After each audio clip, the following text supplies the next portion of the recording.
Okay, so I have a Janome MC 4900 and it has a lot of stitches and a lot of ways to program things and so on.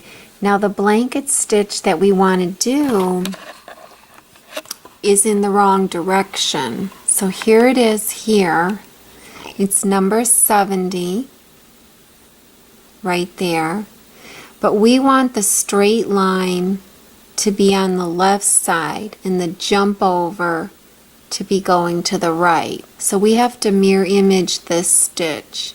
And it's not user friendly on these Janomes. So the way you do it, if anybody has one, I'll just go through it real quick.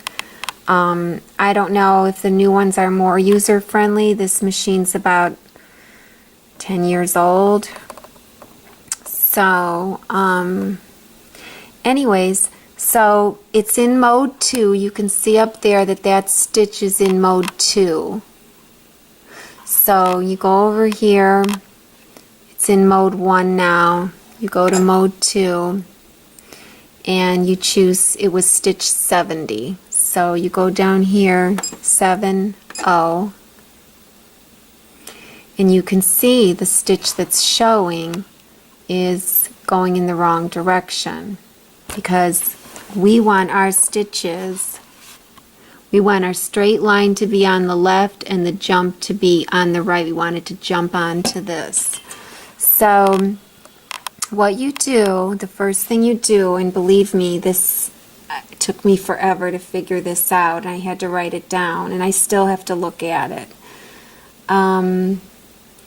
So what you do the first time you want to bring it up, see, I already have it saved. So, but the first time you want to bring it up, you pressed your 70 and then you press this TOM, turn over memory key.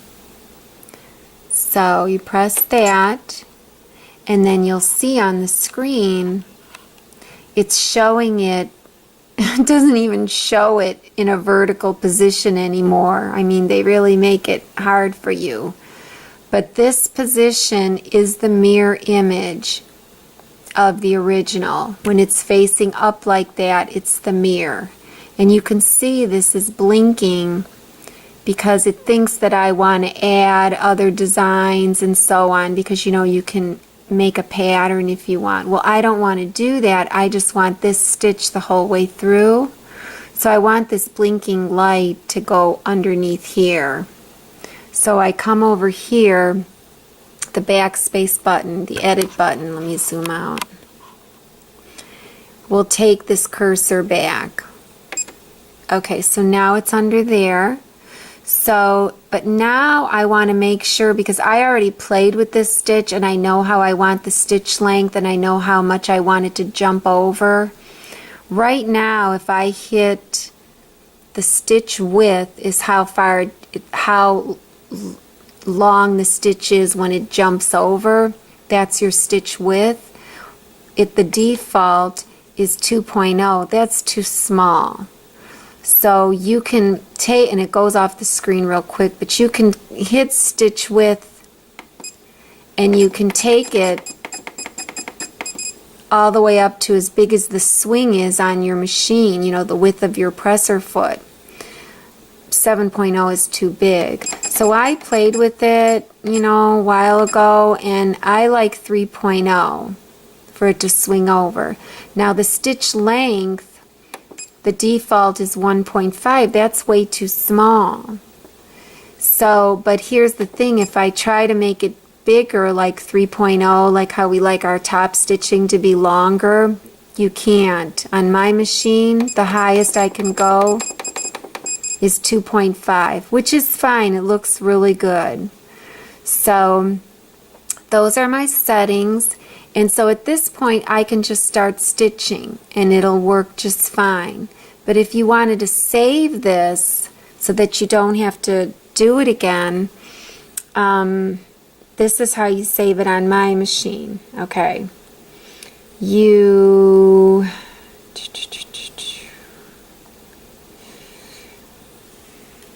Okay, so to save this setting, I press the stock call key. Now, this M back and forth, they call it the stock call key. I guess because you can call it, or you can save it that way. So there's 5 slots that I can save 5 different patterns in mode 2. So you press this to save it, and it takes me to this stock call area. So at this point, it's showing me I have M1. I already have something saved in M1, which is actually this design. I already have something saved in there. If I want to go to M2, now this M has nothing to do with modes up here, those M's, mode 1, M1. No, it's a completely different M. It's like your memory, okay? They could have used a different letter, but they didn't. So there's stock call key. If you hit that button again, it'll take you to the second memory slot, M2. Well, M2, I also have this design saved, or this stitch pattern saved, but my stitch length is a little bit longer. And it's at like 3 point, not my stitch length, my swing over is 3.5. So if I hit stock call again, you'll see the third slot. Well, this is a completely different stitch. It's stitch number 71 that I had programmed in there. So if I wanted to see that stitch now, if I wanted to see this stitch that I had saved, I have to hit TOM button, and they show you here. That means you're getting it out of the file. That's what this arrow means. So you hit the TOM button, and it takes me to that stitch 71. This isn't the one we want, but this is just one of the stitches that I programmed. It's a heavier blanket stitch. It's going in the direction I like. You know, it's got the parameters I like, but it's double stitches everything, and I don't want that for this project. So now to get out of this, you just come down here and hit the clear button. It doesn't clear that design. It just takes you back to mode 2, the first stitch in mode 2. So we got to go back to stock call key. Well, wait, wasn't I saving that for you? Yeah, I was. I was saving it for you. So let's go back and save it. So we're in mode 2. We're going to call up 70. Sorry. Okay, so we're in 70, but we're in the wrong one, and we want to program that. So we're going to go TOM, turn over memory, and it turned it over, but the 2 is blinking here. We want to edit to get that. So now it's the 1. So we have 1 stitch here blinking. We want to change our stitch width, to 3.0. We want to change our stitch length to 2.5. And now we want to save that. So we have to save it in this stock area. So we have to hit stock call key. M1 is taken already. You can see it has something in it. M2 is taken. M3 is taken like I showed you before. All those 3 were taken. M4 is empty. So if I want to save it in M4, see how this button has an arrow saying I want to save it in this slot. The arrow is going in. We hit the M button down here. And so it saved it. I did it kind of fast, but the hourglass went and it saved that now. So now if I want to call that pattern that we just saved, say I'm out of mode 2, say I clear out and I'm just, you know, go to mode 1, mode 3, mode 1. If I want to call that pattern back, I have to actually go into mode 2. Then I go to stock call, because remember, you can either call them or save them.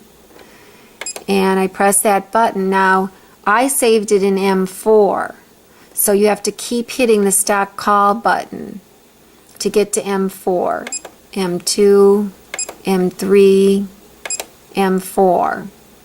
So there's the one that we just saved, and when we want to call it, when we want to bring it out, we hit the TOM button. And there it is. It was 3.0 on the stitch width, 2.5 on the stitch length, and so we can just start stitching.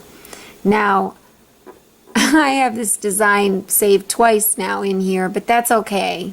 I mean, I'll just keep going with the video here, but so that's how you do it. It's, believe me, it's not user-friendly at all.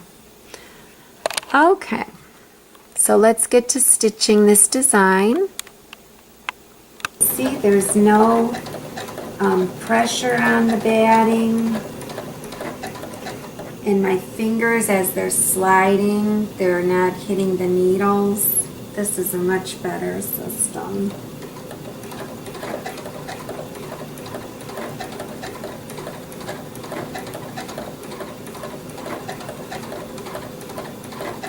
And I'm matching the thread with the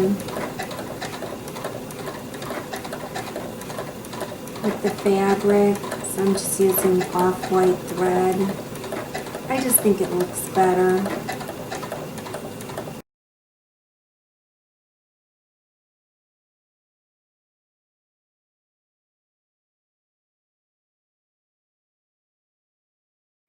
So here, just to get a good look at the blanket stitch up close on the front side. It's really cute.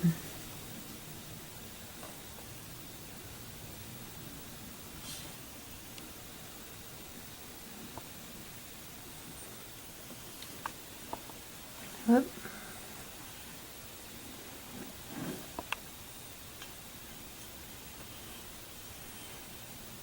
So it just looks really cute. I'm really pleased with it. I actually have some markers now that are fabric markers that we used for her shower. So maybe she could use them if she wants.